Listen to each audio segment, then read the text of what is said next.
I just finished prepping this order right here of over 300 units myself, like I've done many times in the past 3 years, as you can see on screen right now. So in this video, I'm gonna show you guys how you can do the exact same thing for very little cost or none at all while keeping full control over your inventory. As you could see in that intro, that was me just finished packing a shipment.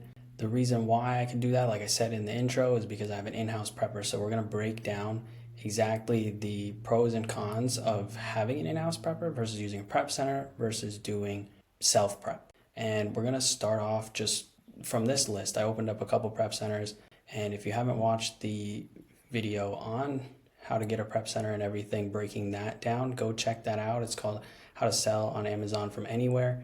Posted that a few weeks ago. And so this is the site that we referenced in that video. Opened up a couple because we're just going to start off with the pricing for prep centers. So as you can see here, there's a whole breakdown of what it costs per unit, what it includes, and this differs per prep center. Then we've got extra charges over here. So poly bags, fragile items, boxes, storage fees. And this differs every prep center. Like I said, some are cheaper than others, but in some cases, not always best to go the cheapest route because, you know, the saying, you get what you pay for. So like this one, $1 per unit, 1 to 1,000 units per month, includes all the labeling, receiving, making sure that products are actually what they're supposed to be. We've got F&SKU labeling also and removing. We've got bubble wrap, extra charges, poly bags, and it goes up for larger ones. So like if you had backpacks and clothing or just bigger items that needed something that wasn't a regular size poly bag, they're gonna be an extra upcharge. Also shipping boxes. Most prep centers do recycle the boxes that your shipments come in, but sometimes that can even add up to an extra charge because the more boxes that you have, the higher your Amazon inbound charges could be. The next one to compare to, it's a little bit more expensive. We got 110 here. Clothing and shoes, different category, is $1.50 per unit no matter what it is.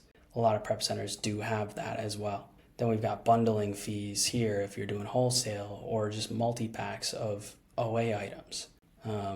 This is also two-tiered right here. Prices with a volume more than 100 units per shipment. That's why I picked this one because I had never seen this kind of layout before where it's not on monthly units received or sent. It's off of each individual shipment. So if you're a small seller, this is going to impact you a lot more because you might not have 100 units in each shipment. And then if you want to wait to get this price difference, it's going to slow down your turnaround time. Your items aren't going to get in as quickly as they should. And it's a pretty big difference. We got 35 cents a unit here, 30 cents here, 30 cents, 35 again here for bundles. And that is just not really something that you want to have to worry about if you're a new seller. The last one, a little bit more expensive than the rest of them. We got single units at $1.50 here for 200 to 1,200. 1201 to 25 is $1.30, so you save 20 cents. And you're still not, you meet the other one, the previous one, but the first one, you're not even down to $1, and you have to do 2,500 units every month.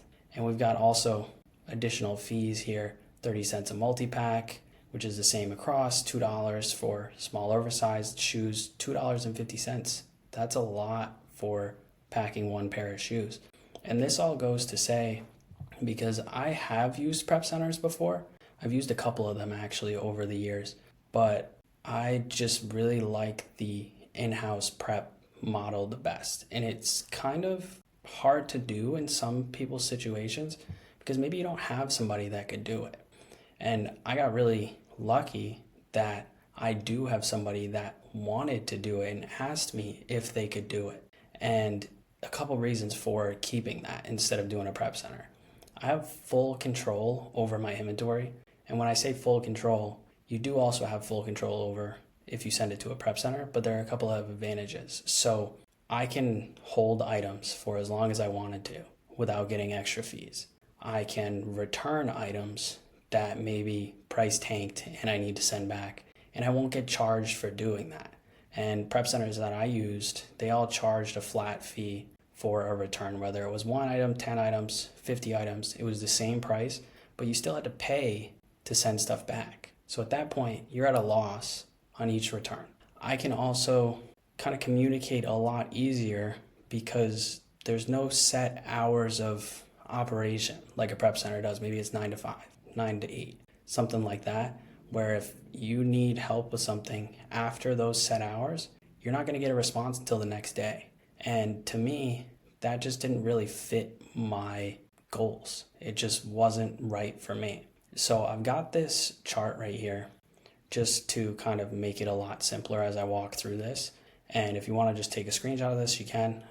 So we've just got prep here, and it all comes down to time. Do you have, first of all, the time to prep your items? If you do, then do self-prep. There's no problem with prepping your items yourself, and you get all of the benefits of what I was just talking about doing self-prep. But as you start to grow and you want to scale your business, you're going to need to outsource your prep one way or the other. So if you're not at that point, don't even worry about getting a prep center because you don't need the extra costs. You don't need to start to do that yet until you've run out of time and you need your time back. If you don't have time, you have two options, like I said, prep center, in-house prepper. So wrote down a couple reasons here, just if you did want to take a screenshot of this, you can. Prep centers are a lot more, I guess, professionally systemized. They've got their own in-house websites or workflows that you can upload your inbound products to and put out an outbound shipment through. And it's a lot, I guess, cleaner in that aspect. Like I said, you do have less control just because of the hours and because of the fees that maybe come with that. And maybe you don't want to pay those extra fees. And some people might just send in a product even though they shouldn't, just because they don't want to incur all those extra fees. Set hours, like I said. You have a slower turnaround time versus an in-house prepper because prep centers have other clients. You're not the only one that they do this for. And every prep center has a different tiered system for when they get stuff out. It could just be depending on when you put in your outbound shipment requests versus other people. If there's 10 people that put it in before you, maybe you're the 10th person to go out. And the first person might go out the next day, but you might go out 2 or 3 days from then because of the system that they have in place. And that doesn't go for everybody. So don't take that as like a blanket statement right there that every prep center is going to work like that. But some do. And everybody has their own way. So slower turnaround time. Even if that's not the way that they do it, most places have at least a 48-hour to 72-hour window from when you submit to when they're guaranteed to send it out. It could be earlier. It could be right at the line. But also going with that and the set hours, most places don't have hours of operation on Saturday or Sunday. Some do, but most don't. And if you put in a shipment on Friday, it might not go out until Wednesday. That's something to think about. Prep fees, like I said, so you're going to pay every unit. And this kind of balances out with the last reason here. If you do have sales tax in your state, it will probably either be a wash or you might pay a little bit extra depending on the sales tax percentage, how high it is. But with that, if you have a lot of products that you're buying sales tax free because you have sales tax exemption, like I explained in a different one of my videos, then that might just be zero and then you're just paying extra. With the in-house prepper, low or zero cost. Mine, I am lucky enough to where I don't have a set rate. It doesn't have a cost for me to have this in-house prepper do my prep. I have full control. Like I said, I can communicate and have stuff sent back whenever. I can say, hey, can we get a shipment out tomorrow? It'll go out tomorrow. And if I say I want to wait and hold these for a month, they'll sit there and I won't pay anything. No extra fees. That ties into that. One thing that you have to think about when you're doing in-house or self-prep, you have to buy your own boxes, tape, labels, all that stuff. But prep centers are charging you for boxes. They're not charging you for labels and tape specifically, but it's built into their unit prices. So you are paying for it one way or the other. And then downside, like I said, with the prep fees versus this, you may have to pay sales tax, but to me, that was worth it. Paying a little bit in sales tax on certain sites, certain suppliers for just not every item. It's just some items that I pay sales tax on. That little cost was worth it to me to have the full control and the benefits of having an in-house prepper rather than go through a prep center, have no sales tax, and pay the prep fees. So it kind of all just depends on your personal situation and what you value, but I think everybody should consider these options as possibilities if you can set it up correctly and if you even have the availability to make this work. Hopefully this video gave you guys a whole new perspective on your prep options. If you have any questions, leave a comment down below. Also, there's a link in the description if you want my help either starting or growing an Amazon business. Thanks for watching. Don't forget to subscribe, and I'll see you guys in the next video.